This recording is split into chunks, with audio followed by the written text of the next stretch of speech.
Hello students, so in this video let's start polity current affairs of June month. So the first topic is new Parliament House. So Parliament is a place where 140 crore Indians' fate can be changed. Okay, at present our India's population is around 140 crores.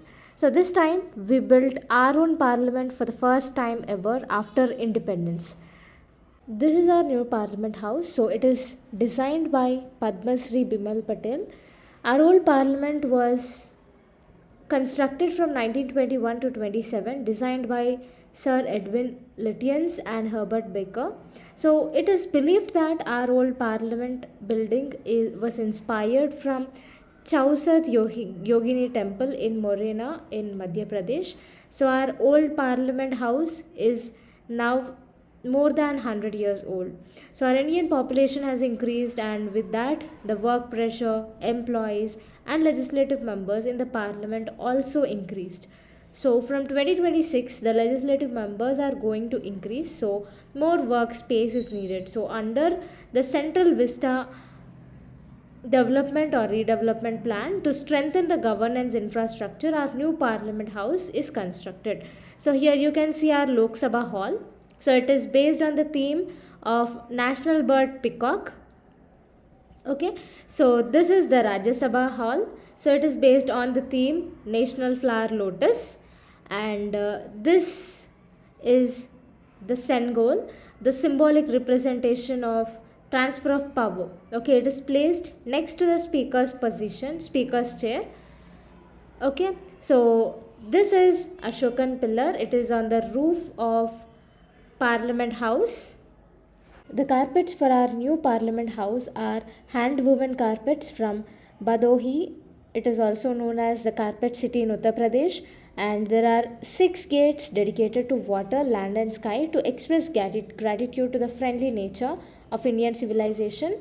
And on the gate of new Parliament House, Ashoka Chakra is present and Satyameva Jayate is written, and the woodwork for infrastructure is from Nagpur, marble from Gujarat, Rajasthan stonework and bamboo wood flooring from Tripura is used.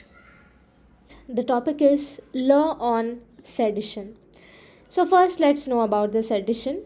So if anybody spread hatred against the government which can destabilize public order, then that act is called sedition. Another important concept is the Law Commission. The Law Commission is the executive body established under the Government of India to do research and suggest changes in the law reforms. Recently, 22nd Law Commission gave many reports, and in its 279th report on usage of law of sedition, it has recommended to continue the sedition law. Now here, let's look into both positive and negative aspects of the sedition law. So it was when we come at the origin of the sedition law in India, it was introduced in India during the British rule to arrest our freedom fighters who questioned the unlawful activities of the British government. Balagangadhar Tilak, Aurobindo Ghosh, Mahatma Gandhi, all these great leaders were arrested under the sedition law. So many of us question to remove the sedition law as it violates the freedom of speech and expression. But the real problem is there are many unseen anti-national programs that are going on in India. Some are encouraged by the enemy countries, some provide funds to some unethical organizations, that is NGOs in India, to raise anti-national programs that might tear apart the unity and integrity of India. So for all these activities to counter, the sedition law is very important for our country. Even though we have Unlawful Activities Prevention Act and National Security Act in order to counter the terrorist activities, to remove the foundations of terrorist organizations, sedition law is very important and it is needed for our present situation. It is okay for saving the unity and integrity of India, but at present scenario, many journalists, many leaders and other innocent people are not able to question the government full-fledgedly, because whoever questions the government or criticizes the party in power for its activities, all those people who are questioning against them are thrown into the jail without any notice and are kept for a very long time in jail. So, filing a case under the sedition law itself becomes a punishment, and misuse of this law is leading to harassment of innocent people under the sedition law. So, Law Commission has suggested that sedition law should be present, and equally proper procedures also should be laid down to prevent its misuse. So there are some cases in which the Supreme Court has given its judgment on section 124A of the sedition law. Look at this box over here. The first case is Romesh Thapar versus State of Madras. So in this Romesh Thapar versus State of Madras case of 1950, Supreme Court stated that expression of dissatisfaction and criticism of the government will not come under the sedition law. In the second case, that is in Kedarnath Singh versus State of Bihar case 1962, the Supreme Court has stated that sedition law is needed to protect the state from the forces that may pose risk on the safety and stability of the state. In the third case, that is Vinod Dua versus Union of India case of 2021, Supreme Court has stated that every citizen has the right to criticize and comment on the government functionaries as long as they do not promote violence. And in the fourth case, that is in SG Vombatkar versus Union of India case of 2023, the Supreme Court has stated that the Supreme Court stated to suspend all the cases under the Sedition Act of 124A of IPC to all the state governments and the central governments because of its overusage. So this is about the complete idea of the sedition law and its cases. The topic is Grievance Redressal Assessment and Index, GRAI. So here grievance means problems and redressal means solving. So grievance redressal means problem solving. What if we have efficient grievance redressal mechanism in the land registration office, municipal, panchayat, transportation departments, etc.? Majority of our problems would get reduced without filing a case in the court. Even if our grievance redressal mechanism is good, the burden on the courts also would get reduced. Now, slowly our government is trying to implement the grievance redressal mechanism in order to maximize governance, ensure transparency and accountability. So CP grams means centralized public grievance redressal and management system. Lokpal and state lokayuktas, Central Vigilance Commission, Swagat digital platform of Gujarat, Spandana digital platform in Andhra Pradesh, Rajasthan, Sampark in Rajasthan, Abhiyoga in Odisha. All these are some initiatives taken by the center and states for improving grievance redressal mechanism. So to promote competition among center and different states, Union Minister of the State for Personal, Public Grievances and Pensions has launched the Grievance Redressal Assessment and Index for the year 2022. So the main objective of this index is to provide valuable insights about the strengths and areas of improvement in the grievance redressal mechanism. So the four main key dimensions are efficiency, feedback, domain, and organizational commitment.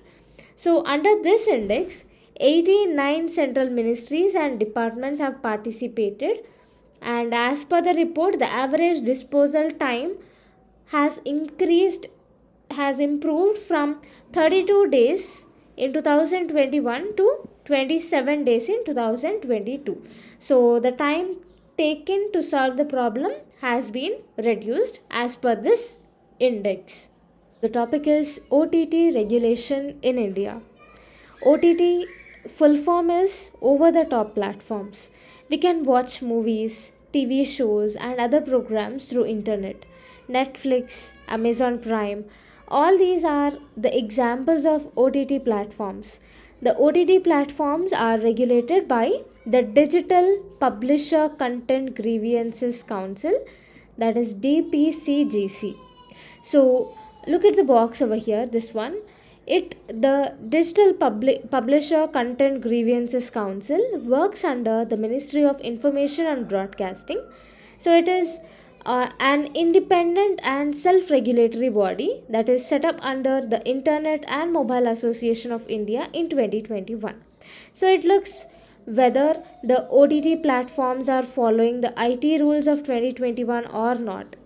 Now, this topic was in news because recently one OTT platform has violated the IT rules of 2021 and created some obscene and adult content. So here the Digital Publisher Content Grievance Council has recommended to take some strict action on that OTT platform. So for that reason this topic was in news. The topic is affirmative actions. So here affirmative action means positive discrimination on specific race, gender, tribe, caste, etc. To encourage the socially and economically backward sector, they have introduced reservation system in India. Whereas in US, the US has introduced affirmative action to increase representation of black, Hispanic and other minority students in colleges and universities of US. So, reservation system and affirmative action means the same. Okay, reservation system we call it in India, affirmative action we call it in US. Thus, this topic was in news because the US Supreme Court has limited the affirmative action in college admissions. Okay, so before affirmative action in US is not fixed, but it used to vary from one state to another state, whereas the affirmative action or reservation system in India is fixed. Okay, so as per the Indira Sahani judgment, the reservation system or affirmative action is fixed to only 50% for OBC, SC and ST in education and employment. Okay, so this is about the affirmative action. The topic is governor's power. The role of governor is quite similar to that of the President of India.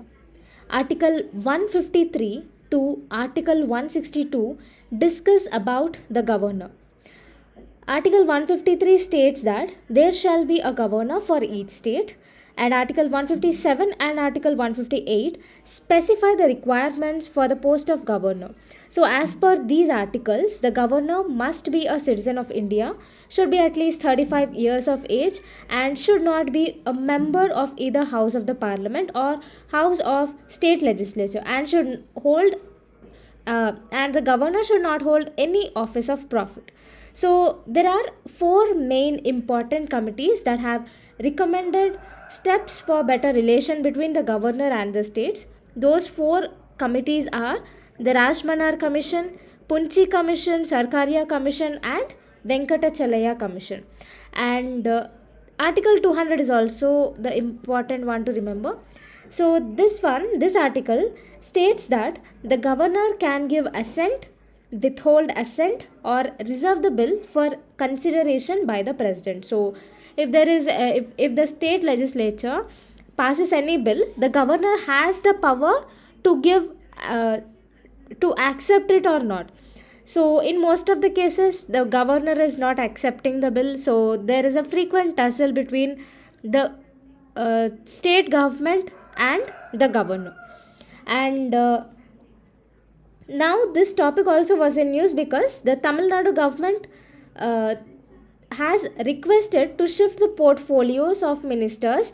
That is, the CM want to change the departments of different ministers. So he requested the governor to accept the proposal for changing portfolios, but the governor has rejected the request. So the governor under Article 164 clause 1 has the power to appoint chief minister along with council of ministers. So for this reason, the Tamil Nadu government has requested the governor to change the portfolios of ministers, but the governor has rejected the government's request. And the other important power where the governor has is article 214. So under article 214, the governor has the power to issue ordinances during the emergency situations.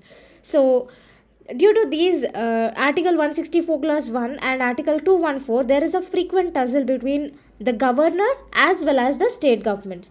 So the states are complaining on the governor's action for interfering in the administration, and it might further also go against the constitution and affect the federalism of the states. So the topic is general consent to CBI. So here the Central Bureau of Investigation is the central investigation body that can investigate anywhere in the country with the permission or consent of the states. So if there is any government paper leak, government examination paper leak in a state, if the state give consent to CBI to inquire and investigate, then the CBI can directly enter into the state and can do investigation regarding the government paper leak. Or if the state doesn't give any consent to investigate about a particular state, then the CBI cannot enter into the state to investigate the particular crime. Okay, not only paper leakage issue, there are many issues like corruption, money laundering, binami frauds and all. So here if the state gives permission to the CBI, then only the CBI can come into the state and investigate. But there are some situations where even the states doesn't give any permission for the CBI, the Supreme Court or the High Court can directly order the CBI to go and investigate a particular crime of a particular state. So depending upon the orders of Supreme Court or High Court, the CBI can go directly without the state permission and investigate. Okay, and yes, one more thing to remember here is, if anybody has caught red-handed taking a bribe, then no consent of the state is required and the CBI can directly inquire in such cases. Okay, so there are many states that gave consent to CBI to come and investigate at any time, but slowly many states are adding up to withdraw the general consent to the CBI. West Bengal, Mizoram, Punjab, etc. had withdrew the general consent to the CBI, and recently even the Tamil Nadu has withdrawn the general consent to CBI. So this is about the topic. The topic is appointment of DGP. DGP or Director General of Police is the highest ranking police officer in the state or union territory. Okay, he is the highest police officer in the state or union territory. He is appointed by the cabinet and holds a 3-star rank. Okay, the appointments of DGPs are made based on the Prakash Singh versus Union of India case of 2006. Okay, so normally the state government selects 3 senior most officers and recommends the names to the UPSC. The UPSC then forms a 3-member panel consisting of representatives of UPSC, 1 representative of UPSC, and one representative from central government and 1 representative from state government. So the 3-member panel consisting of representatives of UPSC, central and state governments pick up the candidate for the post. But recently the Punjab Legislative Assembly has passed the Punjab Police Amendment Bill of 2023. So as per the bill amended the Punjab Police Act of 2007. So the state government has stated that the police order and police comes under the state list of the 7th schedule of the constitution. So as per the Punjab Police Amendment 2023 bill, the state government will form a 7-member committee and select the 3 senior most officers, and then they choose 1 person for the post of DGP. So this is about the appointments of DGP. So under The seventh schedule of the constitution, as public order and police comes under the state government, the state list, the Punjab has passed this Punjab Police Amendment Bill of 2023, and under this bill, DGP is can be appointed by forming a 7-member committee in the state itself. Okay, so this is about the appointment of DGP. Topic is justice clock. As we have index page for any textbook, the justice clocks is also like that, which provide the bird eye view of the district courts and the high courts. So it is, the justice clock is installed near the main entrance of the high court and in the district courts of the state. Okay, so this justice clocks provide the statistical informations like the cases completed, the cases pending, etc. So this bring awareness to the public by providing the bird eye view of the court related data. Okay, so this is about justice clocks, and the Gujarat High Court has become the first high court in the country to launch the justice clocks. The topic is Nyaya Vikas portal. So this is a portal created to monitor the implementation of centrally sponsored scheme. So under the centrally sponsored scheme, the central assistance is provided to the state governments or the union government for the construction of court halls and residential units for judicial officers and judges of district and subordinate courts. So basic requirements are like infrastructure for the courts are constructed under this CSS scheme. So the funding is 60:40 for center and states respectively in the states other than northeastern and Himalayan states, and 90:10 in respect to northeastern states and Himalayan states, and 100% in respect to union territories. So the center sponsors as per the ratio. Okay, for the general state governments which are other than northeastern and Himalayan states, the ratio is 60:40. That means 60% is borne by the center and 40% is borne by the states. And for northeastern and Himalayan states, it is 90:10. 90:10 means 90% is borne by the central government and 10% is borne by the northeastern and Himalayan states. Whereas for union territories, it is 100%. 100% is funded by the central government. So the Nyaya Vikas portal has been created for monitoring the implementation of the scheme. So it is created under the Ministry of Law and Justice. The topic is Panchayat Development Index. So the Panchayat Development Index aims to promote the localization of sustainable development goals like free education, clean energy, technological advancement, etc. by creating awareness among the panchayats and stakeholders about their importance. So it encourages the panchayats to adopt the best practices to improve the performance in the panchayats for achieving the sustainable development goals. So it is released by the Union Ministry of Panchayat Raj. So it ranks, that means the Panchayat Development Index is released by the Union Ministry of Panchayat Raj. So it ranks the panchayats on basis of scores and categories, and it includes 4 grades, that is grade A, B, C and D. Okay, so this is about the Panchayat Development Index.